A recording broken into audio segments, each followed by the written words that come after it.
اعوذ باللہ من الشیطان الرجیم بسم اللہ الرحمن الرحیم رب اشرح لی صدری ویسر لی امری واحلل عقدۃ من لسانی یفقہوا قولی۔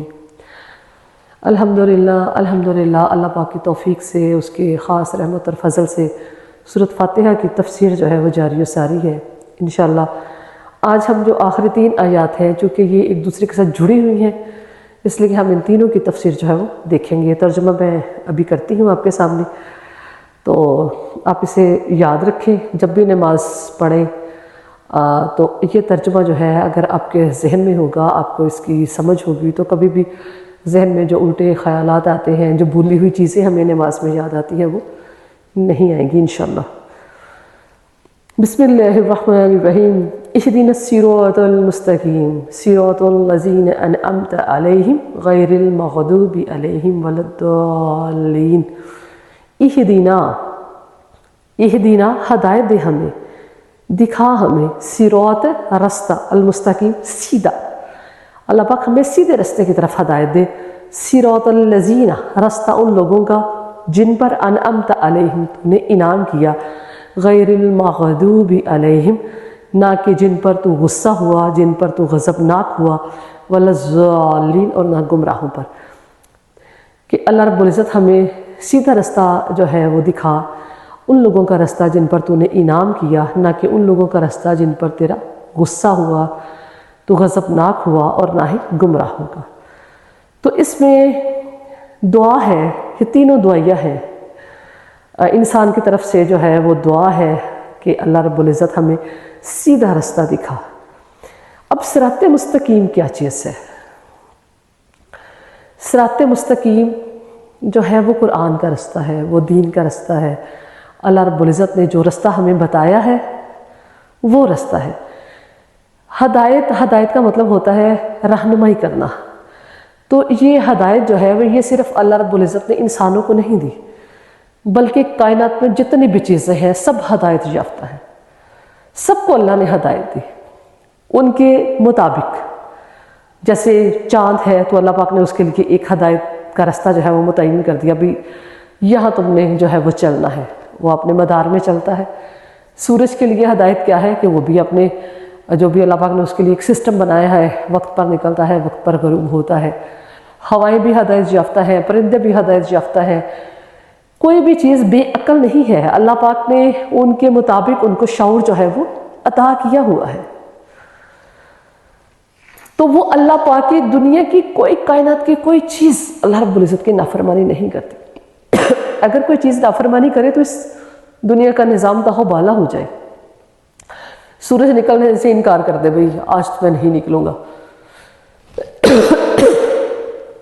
تو پرابلم ہو جائے، رات کے بعد دوبارہ رات آ جائے۔ ایسا کبھی بھی نہیں ہوا۔ جب سے یہ دنیا بنی ہے، جب سے یہ کائنات چل رہی ہے، تب سے سورج جو ہے وہ وقت پر نکلتا ہے، وقت پر غروب ہوتا ہے۔ چاند جو ہے وہ اپنے مدار میں چلتا ہے۔ ستارے، سیارے اپنے اپنی جگہ پر اپنے متعین کیے ہوئے رستے پر چلتے ہیں۔ واحد انسان ہے جو ہدایت سے بھٹک جاتا ہے۔ تو چونکہ وہ اللہ کی نافرمانی نہیں کرتے، اس لیے انہیں عذاب بھی نہیں دیا جائے گا۔ جو فرشتے اللہ پاک نے مقرر کیے ہیں نماز کے لیے، وہ نماز میں ہیں، جو حالت رکوع میں ہے وہ حالت رکوع میں ہے۔ جس کی جو ڈیوٹی اللہ پاک نے لگائی ہوئی ہے، وہ سب بأحسن اپنی ڈیوٹی جو ہے وہ پوری کیے جا رہے ہیں۔ صرف انسان ہیں جو اللہ رب العزت کی نافرمانیاں کرتے ہیں، پھر اللہ پاک ان پر غضبناک ہوتے ہیں۔ لیکن اللہ رب العزت جو ہے جن لوگوں پر غضبناک ہوئے، اللہ پاک ہم سب کو ان سے محفوظ اور معمون رکھے۔ تو اللہ نے کہا کہ دعا کیا کرو کہ اہدنا، اللہ نے سکھایا انسان کو، بھئی ایسے دعا کرو کہ اللہ پاک ہمیں دکھا سیدھا رستہ، ان لوگوں کا رستہ جن پر تم نے اپنا انعام کیا۔ اب اللہ پاک کہہ سکتے تھے کہ بھئی صرف تم نے چلنا ہے جو میں نے قرآن میں کتاب میں لکھ دیا، بس اسی رستے کو فالو کرنا ہے۔ لیکن اللہ نے کہا صراط الذین انعم اللہ علیہم، جن لوگوں پر اللہ نے انعام کیا، ان میں کون کون ہے؟ من النبیین، انبیاء کرام، والصدیقین اور سچے لوگ، والشہداء اور شہید، والصالحین اور نیک لوگ۔ اب نیک لوگ کون ہیں؟ جو شریعت محمدی پر عمل پیرا ہیں۔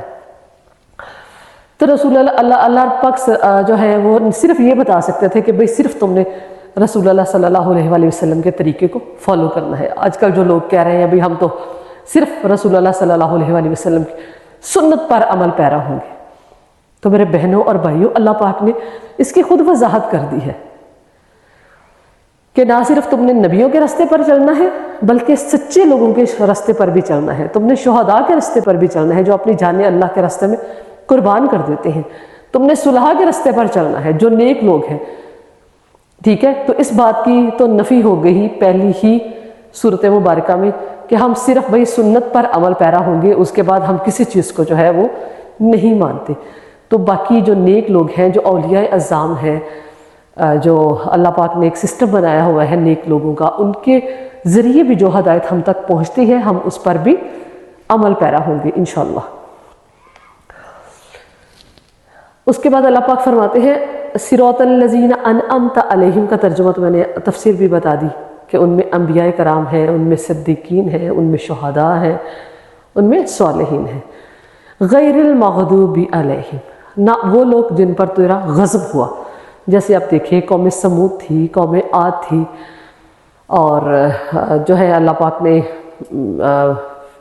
فرعون پر جو عذاب نازل کیا، اس کی قوم پر، جتنی بھی قوموں پر عذاب جو ہے وہ آئے، ان سب کو اللہ پاک کہتے ہیں غیر المغضوب علیہم، کہ ان کے راستے پر ہمیں نہ چلانا۔ اللہ پاک جن کے ساتھ تو ناراض ہے ہمیں اپنے پسندیدہ بندوں میں شامل کرنا، اور ان لوگوں کے ساتھ نہ ہمارا کوئی بھی جو ہے وہ تعلق بنانا جن پر تیرا غضب ہوا، وَلَا-الضَّالِّينَ، اور نہ گمراہوں پر۔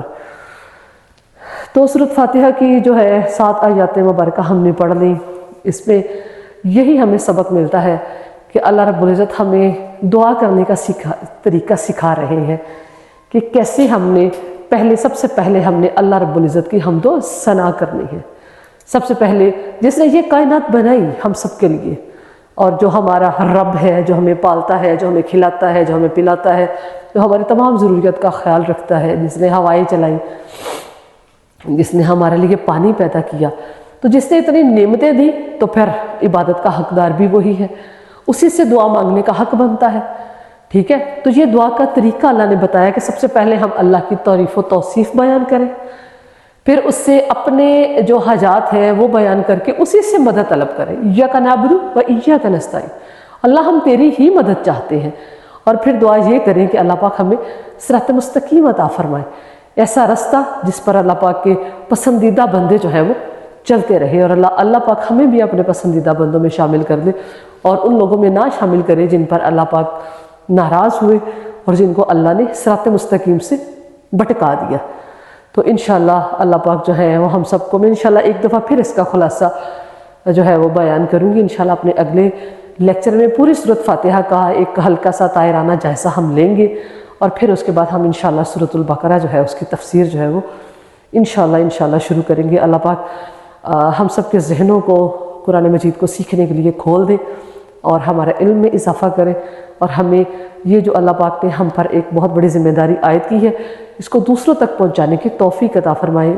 خدا را جو کچھ بھی آپ میرے سے سنتے ہیں، جو کچھ بھی آپ میرے سے جو ہے وہ سیکھتے ہیں، وہ دوسروں تک ضرور پہنچایا کریں، کیونکہ اب نبوت کا سلسلہ تو اللہ پاک نے ختم کر دیا، اب ہم ہی اس کے محافظ ہیں، ہم نے ہی یہ اللہ کا پیغام جو ہے وہ دوسروں تک پہنچانا ہے۔ بچوں کو جو ہے وہ اس بات کی تعلیم دیں، اور انہیں بھی جو ہے وہ اس کی طرف راغب کریں کہ ہم اللہ کے پیغام کو دوسروں تک آگے پہنچائیں۔ انشاءاللہ اللہ پاک ہماری اس کاوش کو، ہماری اس کوشش کو اپنی بارگاہ میں شرف قبولیت عطا فرمائے۔ وما علینا الا البلاغ۔